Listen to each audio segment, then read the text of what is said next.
The following program is brought to you by Naleo TV, the People's Platform.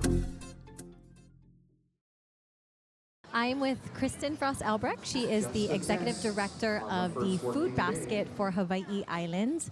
She has helped our community through a number of disaster events, ensuring that the most vulnerable and in need are able to access food support. Kristen, can you talk about some of the work that you've been doing in community over the last few years and just the significant role that your team plays in ensuring people have access to food at critical times? Sure. So we've had 4 federally declared disasters in the since 2014. We had Hurricane Iselle. We had the Kilauea lava eruption in 2018, followed by Hurricane Lane, as of course you know, and then of course a long couple of years of the pandemic. And each one of those disasters required a different response to our community. Hurricane Iselle, it seemed like everybody needed ice and water, if you recall.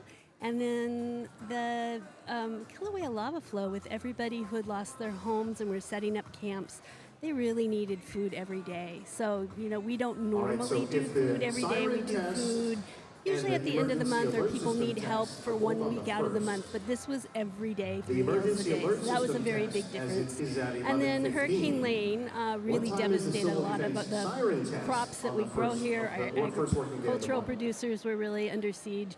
And each of these things has been kind of building one after another. And then, of course, the pandemic, where so many people who had never, ever had to worry about losing their jobs, they lost their jobs.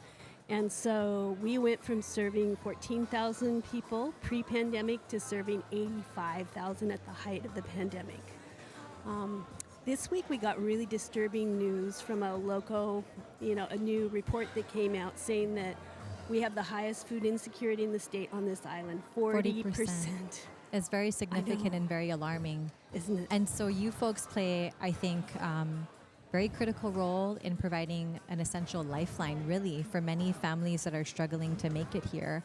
How many communities are you in, and what does the distribution service look like these days? So we have over 100 partner agencies that are out there distributing foods. Those are food pantries, soup kitchens, school pantries, senior centers, community centers. We've got a lot of wonderful, amazing partners who just do this out of the goodness of their souls. And then we are in every community island-wide. And should there be a community that doesn't have service, which happens on occasion, then we'll do a mobile drop. We do what we call Ohana food drops, which is when we set up in a community that has very high need, and we'll take the food out to them. And then they can come access it via bike, via walking, or via vehicle.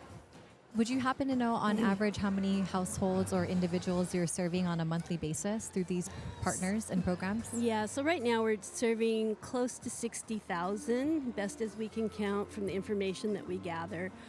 So that's gone up tremendously since after the height of the pandemic. We went down to about 50,000 a month, and it's just steadily climbing. Probably the hardest thing for us to see is we're now serving the Alice population in a big way. Those are the folks that are really hurting. They've got their working jobs. They just simply cannot make it through with all the other costs that are happening. We saw a report also in the same report that talks about the 40% food insecurity rate, that prices have raised 25% on food this past year. I think anybody who goes to the grocery store probably doesn't find that unreal to think about, but it's a lot. Yeah, we're feeling the pinch. I don't think $100 goes as far as it once was. No. What does an Ohana box look like for folks when you are out in the community and you're distributing a food box? Yeah, so we try and do a mixture of staple products, things that you can put into your food pantry or that are easy access. We like to really focus on foods that have high nutrition content, high protein. And then we always try and include fresh produce. We try and keep things balanced. Oftentimes we include rice or something else of that ilk. We're really fond of ulu, so if we can do ulu, we'll do ulu. But any of those things, and try and just strike that balance. A lot of this depends on what we're getting in. Unfortunately, the federal government doesn't stay up with necessarily the rates that we're at. So we're trying to purchase as much food as we can to supplement what we get from the federal government. Got it. So most of your funding is coming through the federal government, and I imagine local and state grants and even philanthropy, local donations. We turn over every rock, I will say, to look for money. Yeah, there's a lot of folks that are really relying on the support that the food basket provides. Yeah. It's an honor to serve in this position, but sometimes it's a scary place to be because the need is so high.